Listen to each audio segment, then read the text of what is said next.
Hello students, मैं हूं सौरभ। इस वीडियो में हम जानेंगे स्टैंडर्ड फॉर्म ऑफ नंबर्स यानी संख्याओं का मानक रूप, जिसे हम साइंटिफिक फॉर्म भी कहते हैं यानी वैज्ञानिक रूप भी कहते हैं। तो इस वीडियो में हम किसी भी नंबर को यानी बड़ी से बड़ी नंबर्स को, छोटी से छोटी नंबर्स को स्टैंडर्ड फॉर्म में लिखना सीखेंगे। तो चलिए देखते हैं।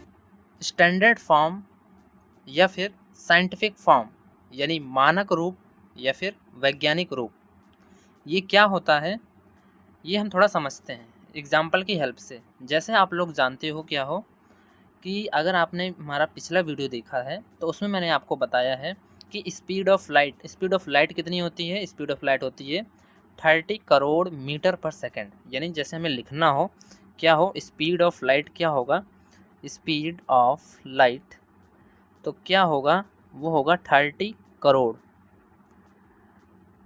0 0 फिर यहाँ पे 30, यानी वो क्या होगा 30 करोड़ होगा, वो भी मीटर पर सेकंड। ठीक है।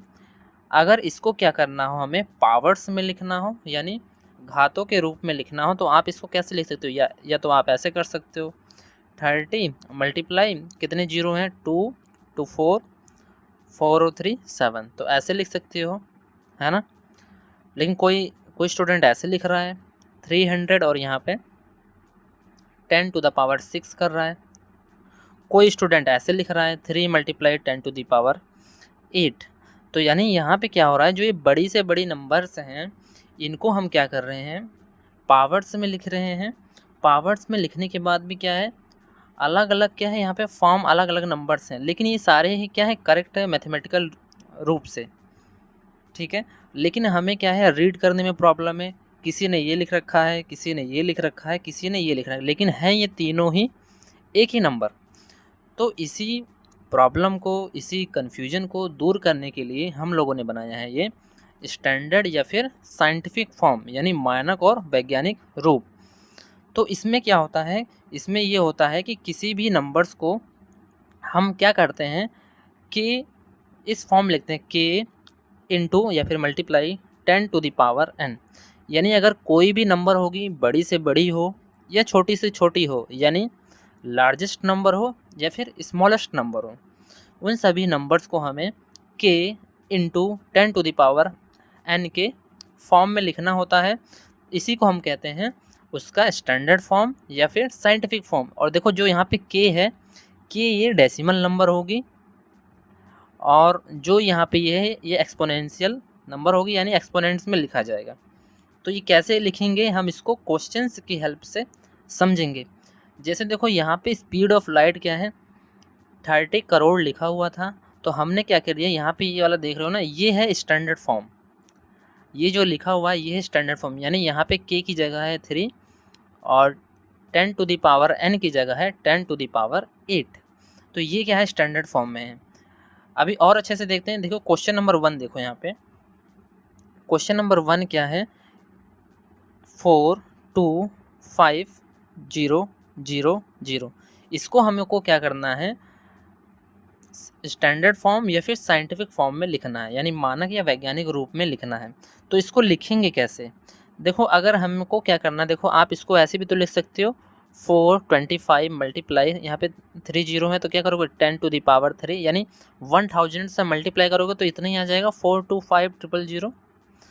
और देखो यहाँ पे, अब देखो अगर मैं ये चाहूँ कि यहाँ पे मैं एक पॉइंट लगा दूँ यानी 4.25, तो यहाँ पे अगर मैं पॉइंट लगाता हूँ तो ये बताओ कितने का मल्टीप्लाई करेंगे इस नंबर में कि ये फिर से 425 बन जाए। तो आप कहोगे 100 का मल्टीप्लाई कर दो, यानी 10 टू द पावर 2 का मल्टीप्लाई कर दो, कर दिया हमने, और यहाँ पे 10 टू द पावर 3 हो गया। ठीक है। तो ऐसा होने के बाद अब हम क्या कर सकते हैं, आपने अगर लॉ ऑफ एक्सपोनेंट का वीडियो हमारा देखा है तो उस वीडियो में मैंने बताया है एक लॉ ऑफ एक्सपोनेंट, जिसमें क्या होता है कि बेस क्या है सेम होती हैं और एक्सपोनेंट क्या है डिफरेंट होती हैं। यानी आधार वहाँ पे एक जैसा था और घातांक अलग अलग होती हैं, तो क्या होते हैं उनके घातांक जुड़ जाते हैं, यानी एक्सपोनेंट ऐड हो जाती हैं। तो 10 टू द पावर 2 प्लस का 3, तो इसको हम ऐड करेंगे। देखो 4.25 मल्टीप्लाई 10 टू द पावर यहाँ पे हो गया 5। तो जो हमने ये लिखा है यही क्या है, यही है स्टैंडर्ड फॉर्म, यानी ये इस फॉर्म में आएगी k multiply 10 to the power n, यानी इस फॉर्म में ये लिखी हुई है k की जगह यहाँ पे 4.25 है, ये एक डेसिमल नंबर है, और 10 टू द पावर 5 है, ये 10 टू द पावर n की जगह है। तो यानी किसी भी नंबर्स को अगर हमें स्टैंडर्ड फॉर्म में लिखना है तो इस तरह से आप लिख सकते हो। अब देखो जो भी हमने ये किया, ये तीनों स्टेप, इसको हम ना करें डायरेक्ट भी कर सकते हैं। कैसे, देखो 4 2 5 0 0 0, ठीक है। तो हमें स्टैंडर्ड फॉर्म में लिखने के लिए हमको क्या ध्यान देना पड़ेगा कि जब भी हम इसको लिखेंगे तो वहाँ पे क्या होगा, एक हमारे पास डिजिट होनी चाहिए, उसके बाद ही पॉइंट होना चाहिए। यानी हम क्या करेंगे, यहाँ पे काउंट करना चालू करेंगे, यहाँ पे हम काउंट करना चालू करेंगे डिजिट्स को, वो भी राइट साइड की तरफ से। अगर हम राइट साइड की तरफ से ऐसे स्टार्ट करते हैं काउंट करना, और जहाँ पे लास्ट डिजिट आ जाए उससे जस्ट पहले रुक जाना है। यानी हमने काउंट करना चालू किया राइट साइड से, देखो यहाँ पे हो गया 1, फिर हो गया 2, फिर हो गया 3, फिर हो गया 4, फिर हो गया 5, और ये देखो लास्ट वाली कितनी है 6, लेकिन हमें 6 से पहले रुक जाना है, यानी 5 पे रुक जाना है। तो देखो फिर से 1 2 3 4 5, यहाँ पे आ गया तो 5, तो इसको हम स्टैंडर्ड फॉर्म में लिखना होगा तो हो जाएगा ये 4, यहाँ पे लगा देंगे हम पॉइंट, और 2 और 5 और 10 टू द पावर हो जाएगा। यहाँ पे देखो कितनी बार आए थे, कितनी डिजिट्स को हमने क्रॉस किया है, तो हमने क्रॉस किया है 5 को, तो हो जाएगा 10 टू द पावर 5 प्लस में, ठीक है। तो जो है बड़ी से बड़ी नंबर्स को हम इस तरह से स्टैंडर्ड फॉर्म में लिख सकते हैं। नेक्स्ट हम देखते हैं क्वेश्चन नंबर 2। देखो अब हम डायरेक्ट करेंगे।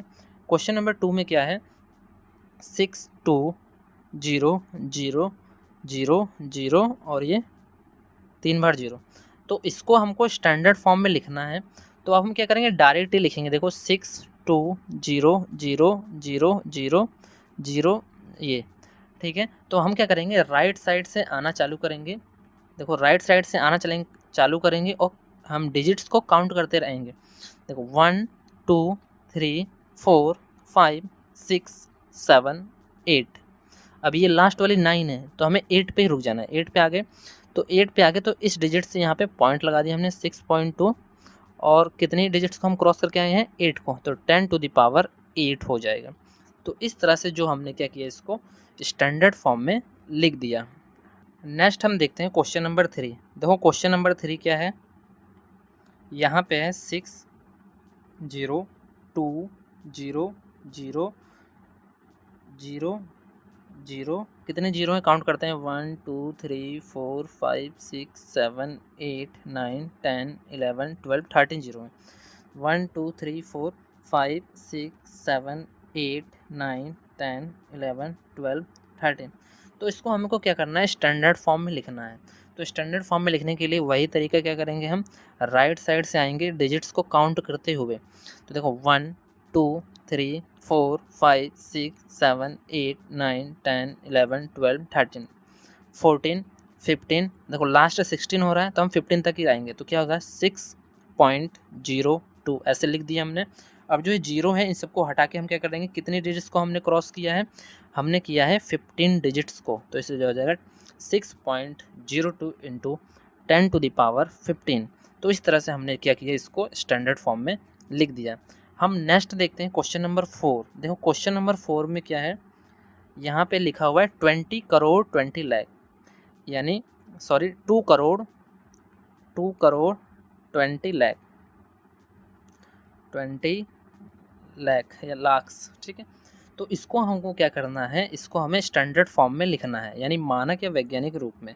तो सबसे पहले क्या करते हैं, हम इसको नंबर्स को फिगर में लिख लेते हैं, यानी 2 करोड़ 20 लाख। देखो 2 करोड़ के 20 लाख कैसे करूँगा, 2 लिख दिया।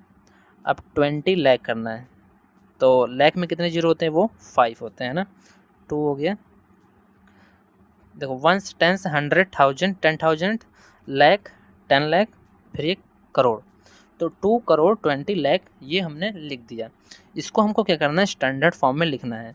तो वही तरीका लगाएंगे, राइट साइड से आएंगे डिजिट्स को काउंट करते हुए, तो 1 2 3 4 5 6 7, और ये लास्ट वाली 8 है, लेकिन हमें 7 तक ही आना है, तो हो जाएगा 2, यहाँ पे पॉइंट लगा दिए, 2 मल्टीप्लाई कितने डिजिट्स को क्रॉस किया हमने, 7 को, तो 10⁻7। तो इस तरह से आप इसको स्टैंडर्ड फॉर्म में लिख सकते हो। तो हमने इसमें क्या जाना कि बड़ी बड़ी नंबर्स को हम स्टैंडर्ड फॉर्म में कैसे लिखते हैं, वो चीज़ें इस वीडियो में हमने सीखा। तो हम नेक्स्ट पार्ट में हम छोटी से छोटी नंबर्स को स्टैंडर्ड फॉर्म में कैसे लिखते हैं वो हम देखेंगे।